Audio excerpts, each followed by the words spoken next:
Hi you guys, I hope you're all doing well. I'm gonna share with you my September favorites today. It has been hot where I am, like very hot, like feels sort of like summer, but then next week it's supposed to rain, so it'll feel officially like fall when October comes, and I am so excited. I'm definitely ready to switch over my wardrobe. I'm someone who only has like my summer clothes out, and then I store my winter clothes away so that I can take them out and they feel like new again and exciting, and I'm really excited to do that. It also means that I go through and I sort everything and I donate whatever I don't want or give to friends and family. So it's always a really fun clean out time, and I don't know if you can tell how excited I am about it. I know I'm a total organizing and cleaning nerd, but it makes me so happy to do. So I'm very excited for the changing weather so that I can swap everything over and do that. I don't know if you guys have any favorite fall traditions, but I'd love to know them down below.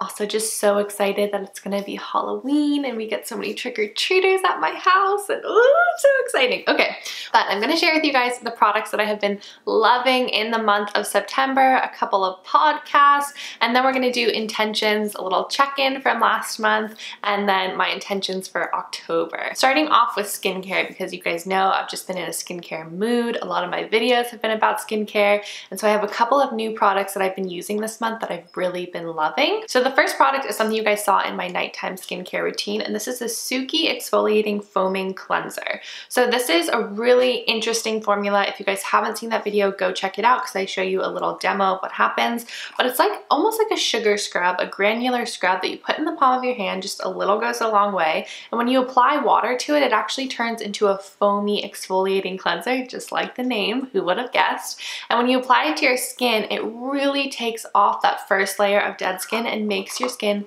baby soft. And since I use an acid and since I have drier skin and it is getting a little bit colder, my skin does tend to flake. So for me, it's really important to be taking off that first layer. And so I've really been loving this. It also smells citrusy and delicious. And I just think it's such a great product. I'm not usually someone who likes manual exfoliators. I prefer acid exfoliators, but this is an exception.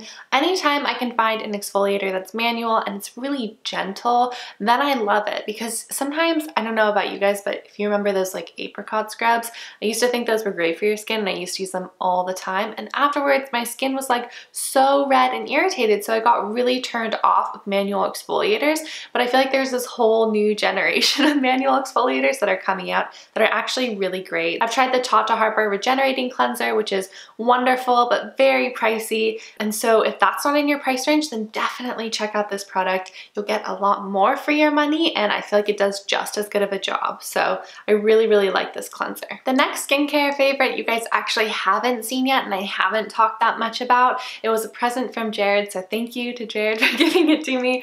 I was telling him how excited I was over my skincare routine and how I had everything that I wanted except one product that I was saving up for, and then he was very sweet and it arrived on my doorstep about a week later. So I was very excited about that, and it completed my perfect skincare routine, and I've just been loving it. I think it's a hero product that doesn't get enough praise, or maybe just not enough praise in my immediate community, but it's this True Botanicals Vitamin C Booster. A lot of you have been sending me skincare questions and asking me about how to brighten and what vitamin C products I recommend, because I've just been on this vitamin C kick, and I feel like you can see it in my skin. I feel like it does look a lot brighter. I'm definitely someone who gets hyperpigmentation. I get a lot of scarring anytime I have a little bump, a big bump. It always scars for like a month or two after. So I'm big into brightening. I definitely want to increase my collagen. Vitamin C does all of that stuff, but the issue with vitamin C is that it's not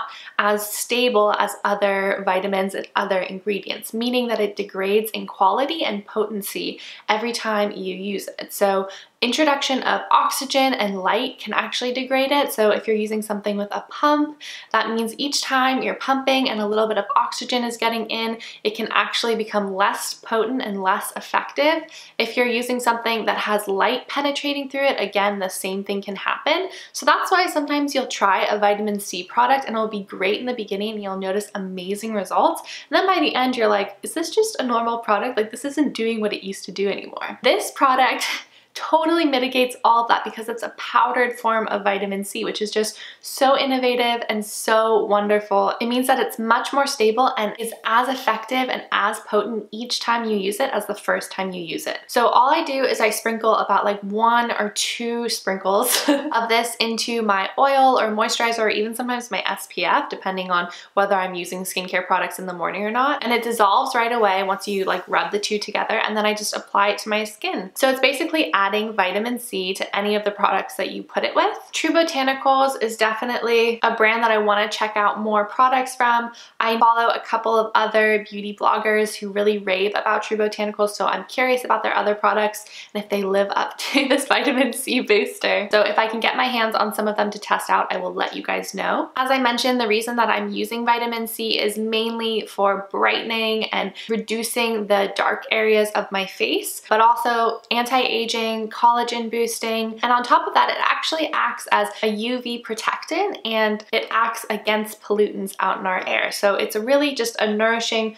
protecting vitamin that is great to introduce to your routine, and I definitely recommend checking out this vitamin C booster. I've been using it every day and I really feel like I've noticed a huge difference, and I still have a ton left. So not only is it really great quality, really effective, but it also lasts a long time. So I'm very happy with this. So makeup is actually going to be a really quick section. I don't know if this has ever happened to me before, but all of my makeup favorites are from one brand, and it's just because I've literally been using them every day this month. Okay, not every day. There's been a couple of days where I've just done this integrity routine that you guys have seen so many times, but most of the time, if I'm actually putting on makeup, like for work, all of that stuff, then I'm doing this. I'm using the 3 Kosas products that I tried out. I'm gonna link that video because my first impressions are still my impressions. I think that all 3 of these are wonderful products. I have their brand new tinted face oil, I have their 8th Muse color and light cream palette, and then I have their lipstick in rose water. For me, this is the perfect everyday routine. Just the formulas are amazing, and all of these products to me feel like you but better. They're just enhancing products. So it's my skin but better, it's my natural flesh color but better, and it's my lip color but better. So I really am loving these. I just think they're wonderful. I think they're great quality, and I'm just really enjoying these products. So go check out that video if you want more information or to see how they perform. But yes, these have made it into my favorites. And this is definitely the first time that 3 products from the same brand have made it into my favorites video, so you guys know they must be good. My last makeup favorite is something from a few videos ago, and it's just a great staple to have in your kit. So along with sort of that everyday Kosas routine, I've been using this more and more frequently. This is the Han Skincare Cosmetics All Natural Bronzer in Malibu. I just think it's a wonderful bronzing color. You know, there's no shimmer to it. It's completely matte. The texture is silky and smooth and easily blendable. It's going to be a great contour color. It's a nice bronzing color for my skin tone, and then I really like it as an eyeshadow as well. So just a great multi-purpose product that I'm really happy to have in my collection, and I just feel like it's a great staple. So if you're looking for a bronzer that's not too orangey, not too warm, something that you can take into the winter months and isn't gonna look like you have some sort of fake tan going on, then I would definitely check out this bronzer. They have a couple of other colors which I haven't personally tried. I'm definitely interested in trying more Han products because yeah, their quality is just amazing and their price point is awesome. So I'm really happy with this. So if this video is not super long, I'm going to try and pick up the speed with the last half of this video, but I did want to share 2 podcasts that I have just been loving. I am a total beauty junkie. It doesn't matter whether it's natural or not to me. I'm curious about all products. The products that I personally choose to purchase and put on my skin are the clean alternatives to conventional products. However, I still like to hear about the launches of more conventional brands and what they're doing, because those innovations can then be applied to the clean beauty world. So I'm all over it. I just want to hear about everything. And these 2 podcasts are for any beauty lover. The first one is called Breaking Beauty, and it features 2 wonderful ladies who are accomplished in the beauty world, who are extremely knowledgeable, and in each episode they interview different brands about their story and how they started and what their hero product is. And it's just so fascinating listening to people's stories and how they started their brand. I just can't get enough of it. I've listened to every single episode. I love podcasts for that reason. I can put them on at work, I can put them on when I'm I'm taking a walk, and it's just nice to have something going on. They also happen to be a Canadian show, which means that the rules and regulations of the cosmetics in Canada are a little bit better than here. So they've interviewed brands like RMS, they've interviewed a few clean clinical skincare brands. So for me, there is like a clean green beauty element to their show, as well as talking about more mainstream products that launch. So it's really interesting. Definitely go check it out if you're a beauty lover. It's something to put on. The second podcast that I've been listening to is Full Coverage, and this again is hosted by two beautiful women. Both of them again are just so knowledgeable about the cosmetic industry, and they're just like genuine beauty lovers. Like, you can tell with the passion that they talk about their products. They have British accents, which is wonderful to listen to.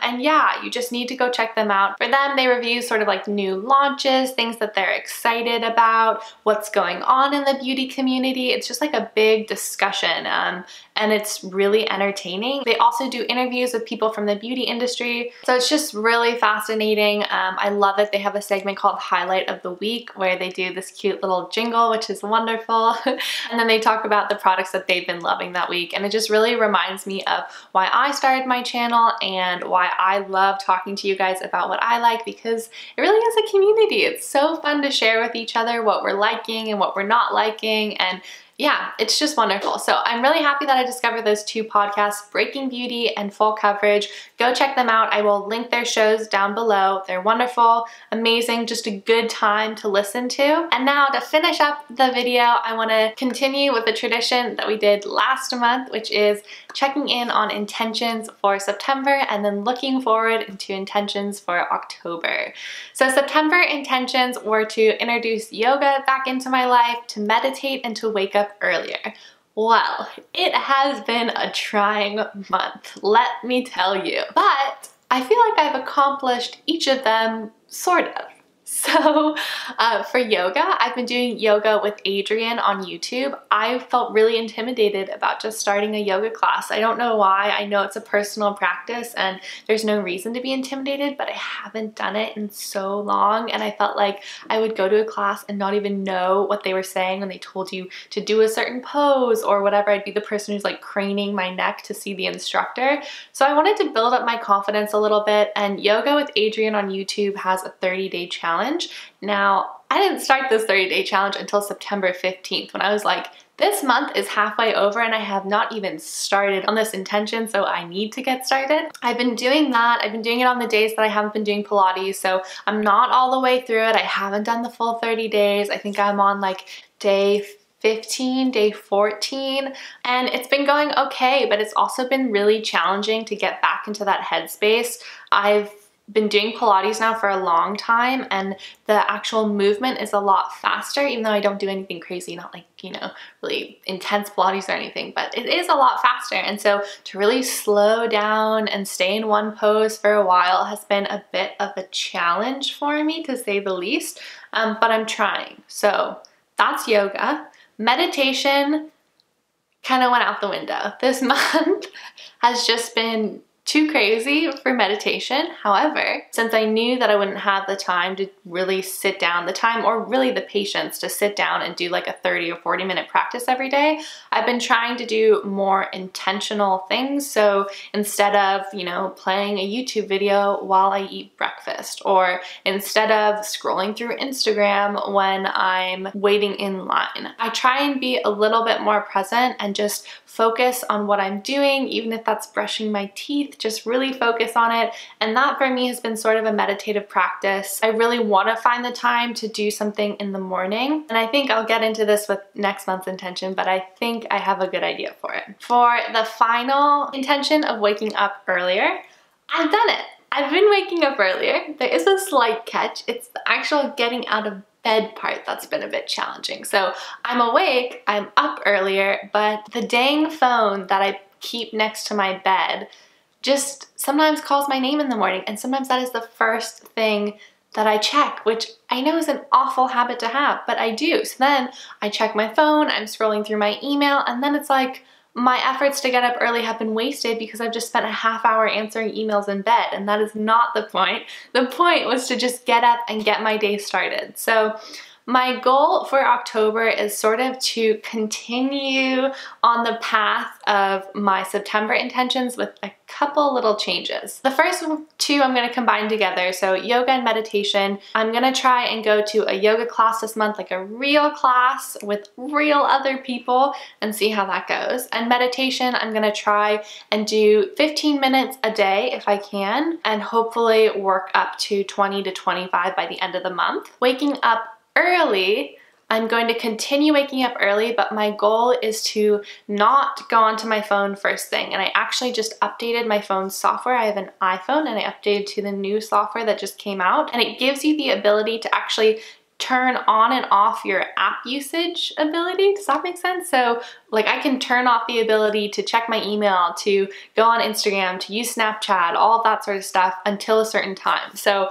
right now I have it turned off at 9 p.m. and it doesn't go back on until 9 a.m., which is the earliest that I would ever post something on Instagram. And I feel like the earliest that I really need to be on email. So I'm really hopeful that that will help in the morning to just get me out of bed, because I won't have anything to do. I can't just lay there. Hopefully I'll just get right out of bed and then I can do my meditative practice, because it's best to do it in the morning. At least that's what I found for myself. So those are two things, you know, yoga, meditation, one, waking up early but not checking my phone is the other. And then my third intention for October, which I think is gonna be the hardest just because weather is changing and also like my motivation to do this is difficult, is to hit 10,000 steps a day. And that's just an arbitrary goal. I mean, really what I want to do is I want to feel like I'm moving more. I think it's so easy when you have a job or you work from home or you're in an office to just stay stationary all day. And I've really fallen into that pattern where I could just sit on the computer for hours doing stuff. That's just not healthy. So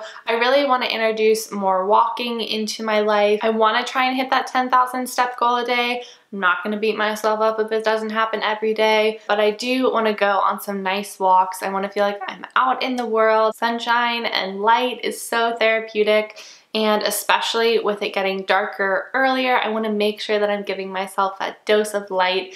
And I think that'll really help with my mood and energy level and just overall happiness. So those are my intentions. I'd love to know how your intentions for September went. I know a few of you did some with me, and I think it's good to check in with each other. I wish you all the best of luck in October and the best of luck with your October intentions. Make sure to leave them down below so you can check in with yourself the next month and see how it went. There should be no pressure around this. It's just things to have in the back of your mind, things to look forward to, things to try and implement, but nothing to beat yourself up about if you don't do. That's not what intentions are about. To me, it's not something I'm checking off each day. It's just a thought that I have in the back of my head, like, hey, I want to do this for myself, and if I can allow myself the time, if I can find the time today, then this is what I'd like to do. So that being said, I hope you guys enjoyed my September favorites. If there are any products that you've been loving, let me know in the comments down below. As always, I really appreciate all of your support and love. This is just such a wonderful community that we've created on here, and I love to watch it grow. It has been so much fun. So thank you, thank you. Happy fall. And if you're new to this channel, make sure to subscribe down below for videos always featuring clean, green beauty. All right, guys, I will see you all very soon. Bye.